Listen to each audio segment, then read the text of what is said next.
Então, olhar aqui para alguns destes assuntos com Wellington Calazans. Wellington, boa noite e seja bem-vindo mais uma vez à Hora 10, edição da noite. Boa noite, Dorivaldo Aleixo, e boa noite a você assistindo ao canal TPA Notícias aqui na Hora 10. É um prazer estar de volta. Wellington, e parece que já são conhecidas então as primeiras decisões hoje tomadas em Bucareste. Nenhuma surpresa, Dorivaldo, não é? Uma aparente coesão entre os países europeus e membros da NATO em torno de um falhaço, não é? De sanções e total apoio à Ucrânia, algo que vem sendo feito desde o mês de fevereiro e que os resultados têm sido desastrosos para os povos dos países membros da NATO.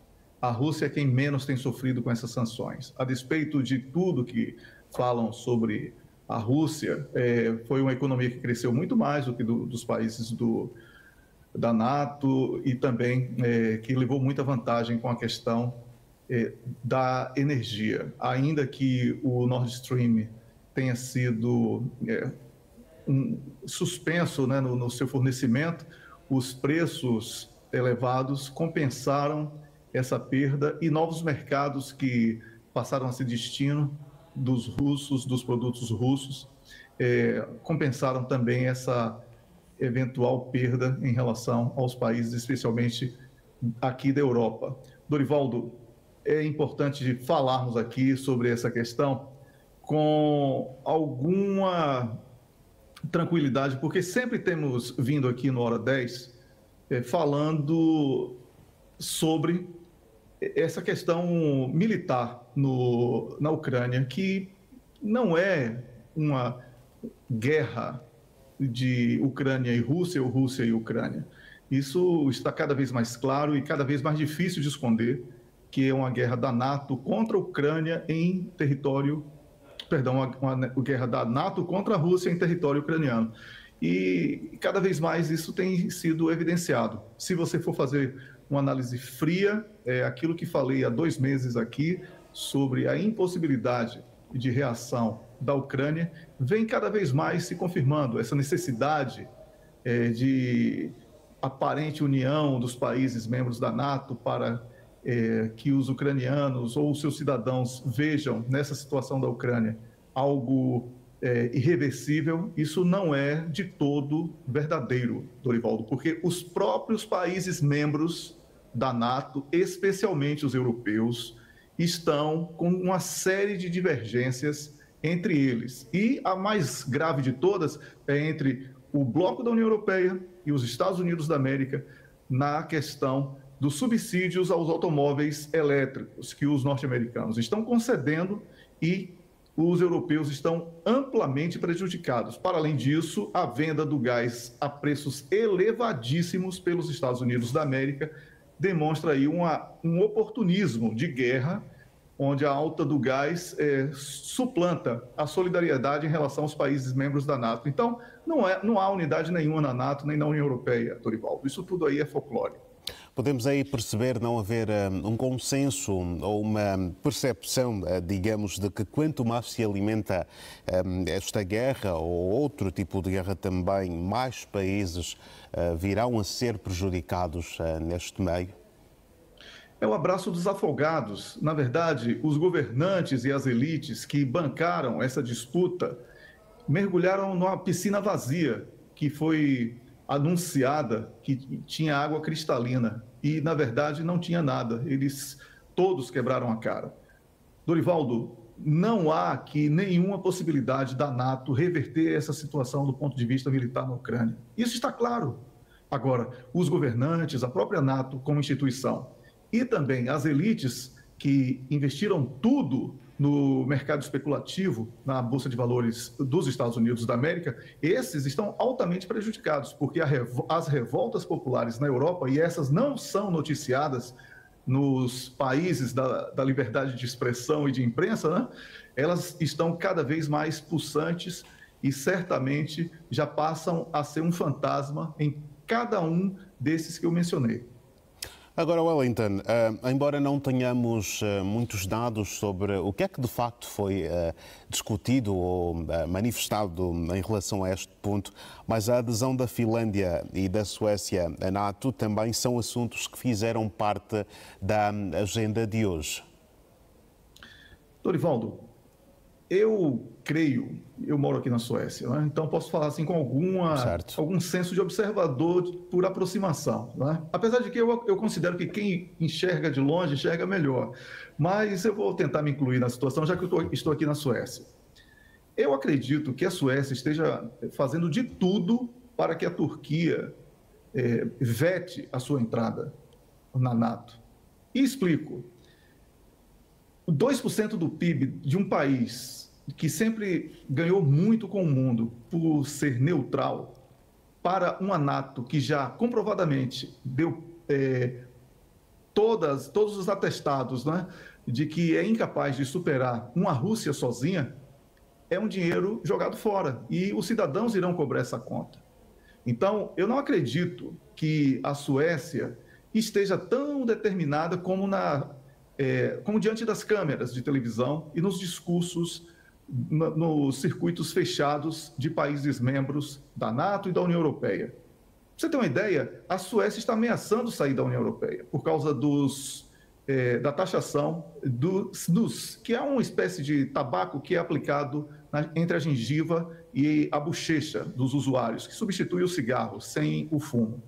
E os suecos disseram que se houver essa taxação, eles ameaçam o Swedes exit, né?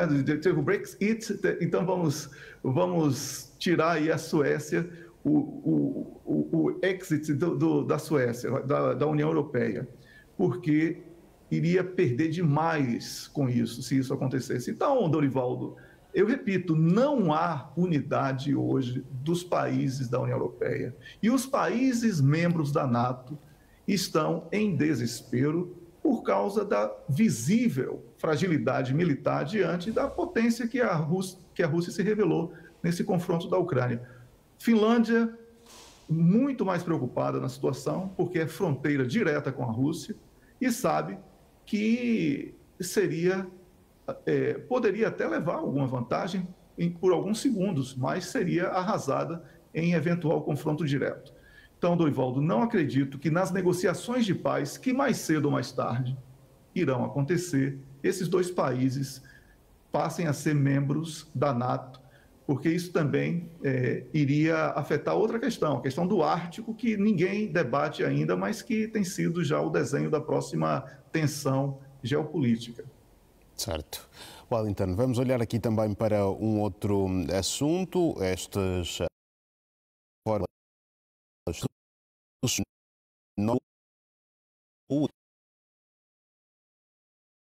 Esta terça-feira. Dorivaldo, pode até ser visto desta maneira, mas não é só isso. Na verdade, são manobras militares que já aconteceram antes, inclusive em 2019, você deve recordar. Mas que, no atual contexto, essas manobras passam a lançar ao mundo o sentido maior de coesão entre Rússia e China. Esse é o verdadeiro recado. Rússia e China querem mostrar a todos que eles estão unidos. E essa união, que eu considero o maior erro de estratégia geopolítica dos Estados Unidos da América em toda a história, ela, por vez ou outra, é noticiada como arranhada, que Xi Jinping teria criticado a Rússia por causa disso e daquilo.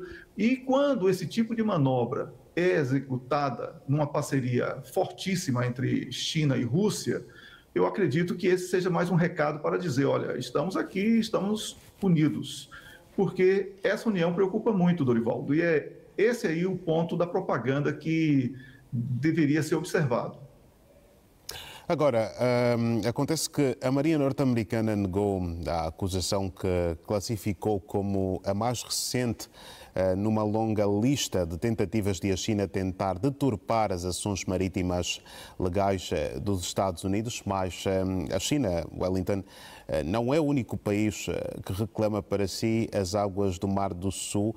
E que papel também é que têm os Estados Unidos? Os Estados Unidos precisam ter noção de que não são polícia do mundo, não é? E se formos fazer uma avaliação fria, ele não tem nenhuma condição de opinar sobre essa disputa daquela região.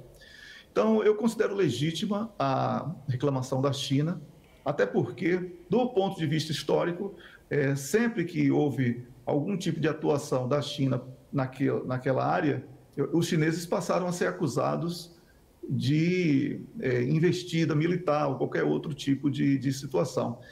Ainda assim, sempre foram chineses que salvaguardaram toda a área em termos de segurança. Então, não pode ser apenas um peso financeiro, né? Tem que ter o ganho, porque não existem almoços grátis nesses negócios. Então, Dorivaldo, mais um episódio que nós estamos vendo numa disputa que é inevitável entre as potências mundiais, porque há, como sempre falamos aqui, aquela grande disputa entre um mundo unipolar, com os Estados Unidos à frente dos destinos de todos os outros países, e também um mundo multipolar que quer nascer forte com vários protagonistas. Eu acredito que essa segunda opção seja mais plausível e tende a ser vencedora nas próximas quedas de braço. Agora, Wellington, um outro ponto também a trazer a nossa conversa, o que é que poderá acontecer com a tomada da China do Estreito de Taiwan em termos militares e comerciais também? Olha, militares é uma situação inteligente aí da China, porque ela se posiciona melhor, um pouco mais distante do seu território direto, o que não deixa de ser um escudo muito interessante para eventuais surpresas que poderiam partir dos países ali da região contra a China. Do ponto de vista econômico, nós sabemos que os chips que são responsáveis pela tecnologia, inclusive essa que permite que eu, a partir da Suécia, converse com você em tempo real, numa transmissão em qualidade elevada. Tudo isso que vivemos e respiramos em termos de tecnologia hoje passa, de alguma maneira, pelo território de Taiwan, através dos chips, que eles conseguiram realmente grandes avanços com investimentos de todos os lados.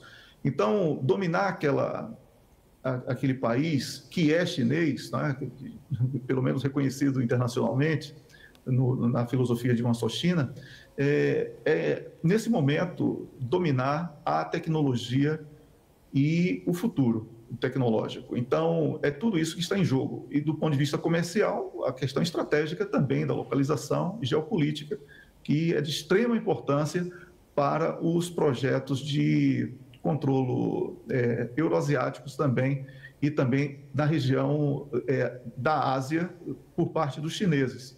Então, Dorival, temos aqui uma série de questões que uma pequena Taiwan parece apenas um pequeno ator, mas joga um papel importantíssimo nessa disputa sobre coisas gigantescas. Wellington, são assuntos sobre os quais nós vamos ainda continuar a falar durante os próximos dias. Tudo o que posso fazer agora é agradecer pela sua presença aqui no Hora 10, edição da noite, e dizer que queremos contar consigo em próximas oportunidades. Dorivaldo, eu que agradeço. É sempre um prazer estar aqui. O debate tem sido muito interessante para esclarecer pontos. E, felizmente, temos sido felizes nas nossas conversas, porque acabam sendo confirmadas a posteriori. Então, espero estar aqui em outras oportunidades e eu desejo boa noite ao seu público. E nós esperamos recebê-lo garantidamente, porque é sempre um prazer igualmente tê-lo aqui. Igualmente. Um grande abraço e boa noite. Grande abraço e boa noite, Wellington.